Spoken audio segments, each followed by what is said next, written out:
Hi everyone, it's Jessica. Welcome back to my channel. Today we're working on a Christmas stocking, and I've been working with Christmas fabric this morning and it just gives me so much joy. So, making a stocking is the Quilters Monthly Challenge for the month of November. So I'm going to be making one today with you. Let's get started. I started working on Christmas stockings today, and here is a little bit of what I've come up with. Now, I'm making a smaller size. You can kind of see by the lines on the mat the size of this. It's square. It's about 12 inches tall and about 8.5 inches wide. But once I cut this, it'll be smaller than that. Here is the template that I drew up, just a rough template on a piece of printer paper, and I'll be cutting this out and using it.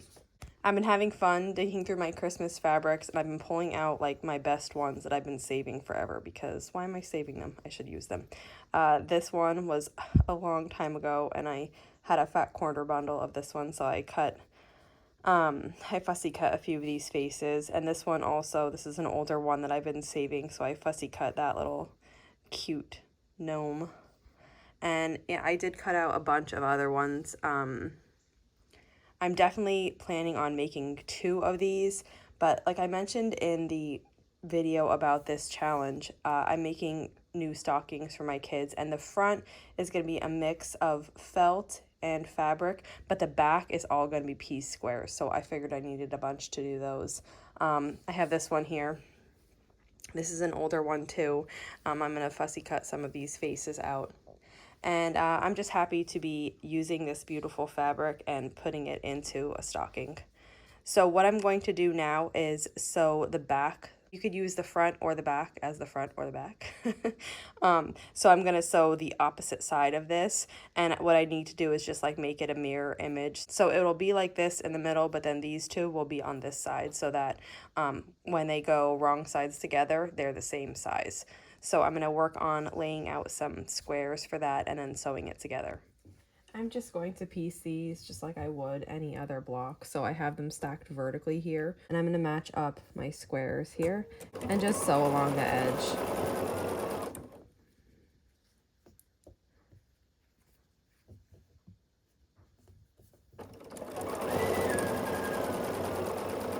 I love this little guy. Isn't he so cute?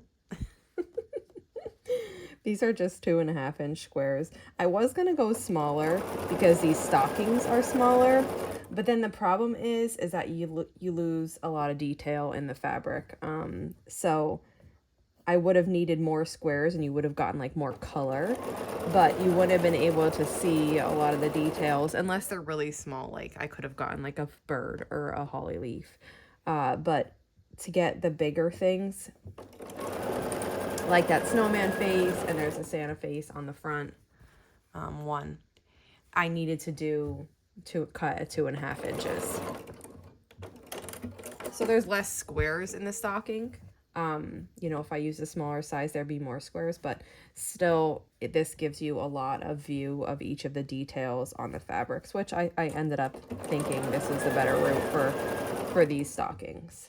You can make your squares any size though. I mean, this technique is just that. It's a technique. You can make them bigger, you can make them smaller, you could make the stocking with just all one fabric. You don't have to piece anything. It's totally up to you. And there's many ways to do this. I'm only going to be doing it, one way today, the way that I do it, but there are many ways to do this. You could have all the seams hidden inside. You can have the binding on the outside by the seams. You can have the binding on the inside by the seams. There's really just a ton of options. So what I'm going to do is just sew these 3 rows together, and I still have the 2. That's for like the tip of the foot of the stocking, but I'm just going to sew these rows together first, and then I'm going to add that. I don't need the seams to be perfect on that one, because once we trim it, that's going to get trimmed away, and I'll show you what I mean. Hold on. So for this one, you can see I added this later, and it's got like this seam sticking up and the raw edges because it's not pieced to anything above it. But because we're going to be trimming like the toe of the stocking out of that, it doesn't need to be perfect. It's okay that that part is sticking up.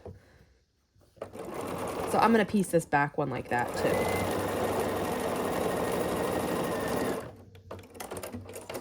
So you just sew these rows together. I'm alternating the seam directions, you know, so that they nest. And just repeat that for the whole middle. And I'm kind of like debating how I'm going to quilt this as I'm going. I have seen it done lots of ways. I've seen it just, you know, diagonal quilting across the squares. I've seen it hand quilted with black thread around the outside of each square. That looks beautiful. I'm contemplating doing it on the long arm. I just, you know, I just can't decide. I can't decide what to do. So I'm going to keep thinking about that as I get these pieces ready. Now I just sew these two together, and I'm just going to add them right onto here. The blue was on top here, so I'm just going to nest this seam, and I'm going to come and start just like a little bit below that because we don't need that to be matching perfect. And also it can't because it has a raw edge and the one above it doesn't. So I'm just going to nest that and then sew across. And you kind of get this rough looking stocking. And I have a mirror image of it that I had already made so that when they go wrong sides together, they're both the same shape and that we can cut the stocking out of it. But they're so cute and festive. Really give some Christmas cheer when you're making these. I'm going to press this and then I'm going to just consider how I want to quilt it and then we'll move along. Okay, we are totally experimenting here. In the past, when I've made stockings, I've always done binding. And I particularly would bind on the outside. I like the look of that, so that's what I've done. Here, we're going to try putting it together without any binding. So the first thing I'm going to do is start quilting. And let me see. I think I'm going to do... I'm looking at the guides on my foot here and I'm trying to decide what I want to do. I think I'm going to go like maybe just a little bit away from each seam on both sides. Now, I kind of did want to hand quilt this, but I just don't have the time right now and I want to make one. So I figured for this first experimental one, let's just do it like this. And then if I really, really wish I hand quilted it, I'll make another one. And if I didn't, well, then I have a stocking. So sometimes you just want to make things right away. And like, that's how I feel about this. I just want to make it right away and see what happens. Now I did turn my stitch length up here. Sometimes top stitching with a longer stitch looks really pretty. So I'm at like a 3 right now on this machine. And then I'm going to turn it the other way and I'm just going to repeat. So I want to be the same distance away from the seam. And I'm using this, you won't be able to see it. But there's like, it's clear, but it's like an indentation on the bottom here. And that's what I'm using as my guide. And I'm going to stitch on both sides of the seam in all directions. And then I'm going to repeat that for the other side of the stocking too before we go on. Yeah, I think that looks nice. I mean, perhaps I might want to hand quilt them in the future, but I think that looks nice for now. So I'm just going to continue on here, stitching. Right now I'm doing the vertical seams. I'm gonna go all the way up here just so that holds it down. But that part doesn't matter because I'm cutting that away. So once I get done with these vertical seams, I'm going to work on the horizontal seams as well.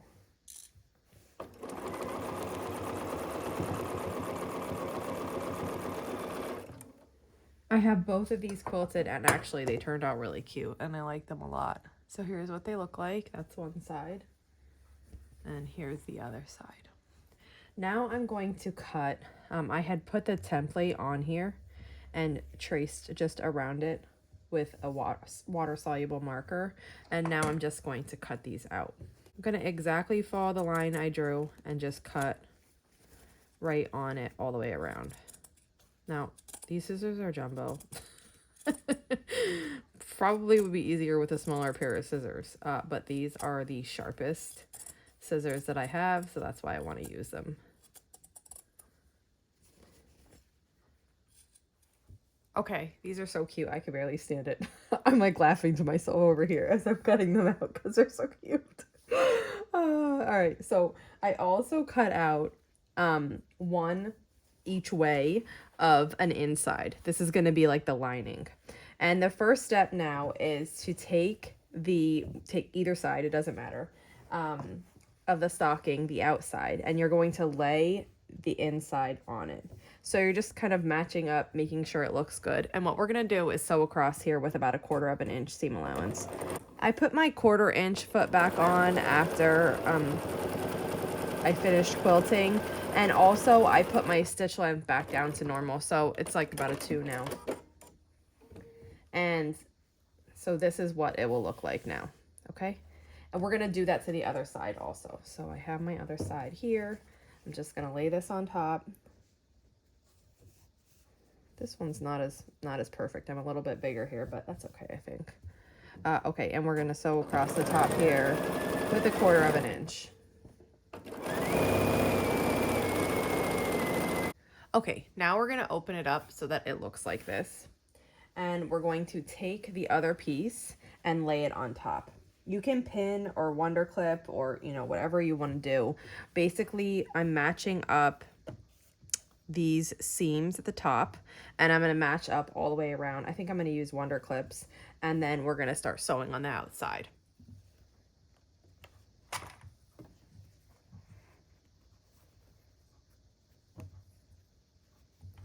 I'll just continue clipping here just to help hold these together. I'm sewing around the outside. Okay, and then I'm going to leave from here to here open. I put these 2 clips here to help me remember that. And what I'm going to do, I'm going to move this one in just a second while I get on the heel here. And what I do is I'm just going to start sewing, and I'm going to back stitch here. And I'm going to sew with 1/4 inch all the way around the outside of the stocking. And the 1/4 inch foot helps here because, you know, it's just like when you're piecing a quilt. It's going to help you keep a true 1/4 inch. I always find, like, on something like this, my tendency would be to use less of a seam allowance than 1/4 inch, because I'm like, oh, I don't want to take too much away. But really, you just want to sew with your full 1/4 inch.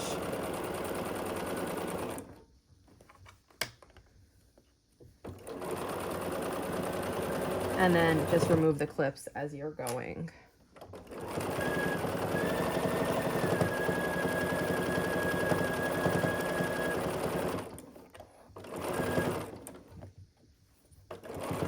I'm coming back around to the beginning here. These clips are going to get in my way, so I'm just taking them off, but I'm remembering to leave an opening here for turning the stocking right side out. I'm just going to like finish this curve and stop probably there.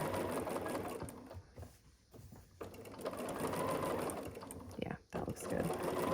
I'll back stitch here and stop. So now the next step is to turn the stocking right side out. So we left this little hole, and you're just going to, you know, scrunch it up. And I like to just go all the way to the bottom and then start pulling the bottom through this hole. The reason I back stitched when I did this is because, like, you're putting a lot of tension on these stitches as you turn this right side out. So back stitching helps there.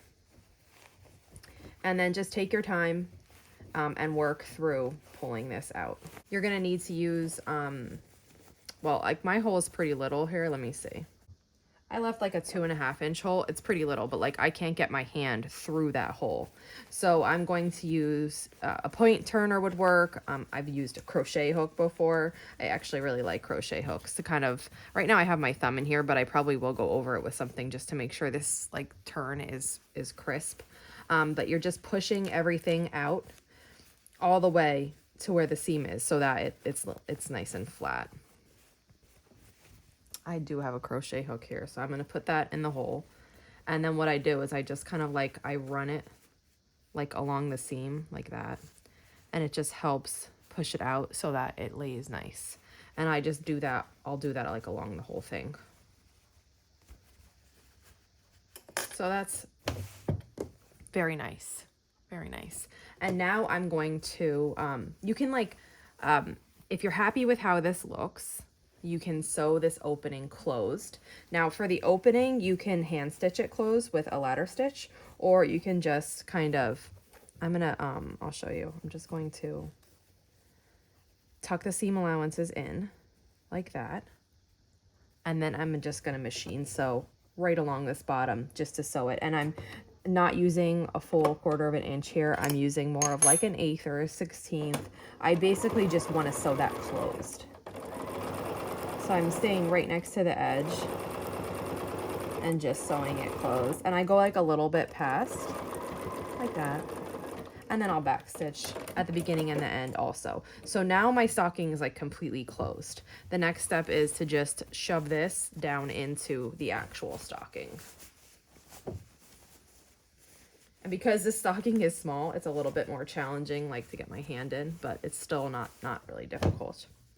Now I'm not hanging this. This is gonna just be a present topper. Like it'll go on top of a present. I plan on like filling it with candy and stuff, and just I'm probably gonna add a name tag and stuff like that. But I did not want to hang it, so I didn't put a hanger in. If you wanted to hang it when you were sewing across the top, right sides together, you would have needed to tuck just like a little finished piece of, you know, ribbon or fabric with all the edges finished, and tucked it so that it laid down, and then put the inside of the stocking right side down on top and then sewed across. And what that would have done was it would have made it been caught in this seam here, and then when you opened your stocking up, you'd have that here to hang it by. But this particular one and the other one that I'm planning on making with these squares are just going to be like a present topper, so I don't need them to be hung.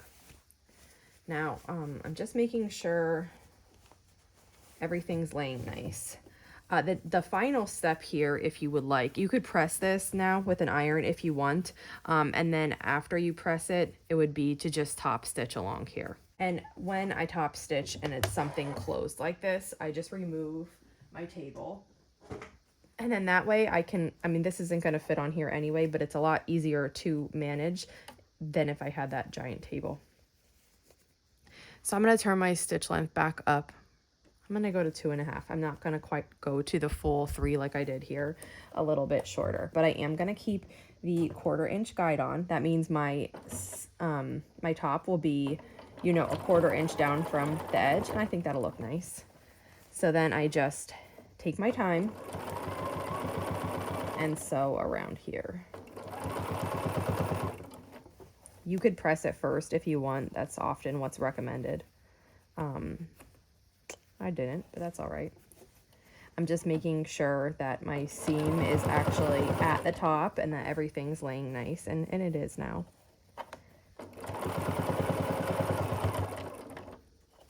The little sides are a tad bit bulky because you have a lot of seams coming together there, but it's nothing, you know, a sewing machine can't handle. Just if it feels thick for you, just go slow. We're almost back at the beginning already. And when I get back here, I'm just going to do another back stitch just to, okay, secure it. Now we're all set. Isn't that so cute? It's perfect. This is exactly the size I was going for. Big enough to hold some like long candy and some other little trinkets, but it's adorable. So both sides. Really fun, really fast, and like a very festive project to kind of like get you in the mood in the spirit of the holidays. So that wraps it up for today. Look at this cutie. We'll do more of these. I'm gonna make another one exactly like this, different prints, because like I said, I want it to be a present topper, but we'll make one with a hanging tab so you can see how those are done. And if you want to make the ones with the binding, just let me know about that because I could show that also. In the past, those are always the ones I made, and I always put the binding on the outside because I liked how it looked. But again, it's all preference. So let me know if you're interested in learning how to make the stockings with the binding, and I can put that on my list of tutorials to make. If you have any questions, just let me know, and if not, I'll see you back here soon. Thanks for following along.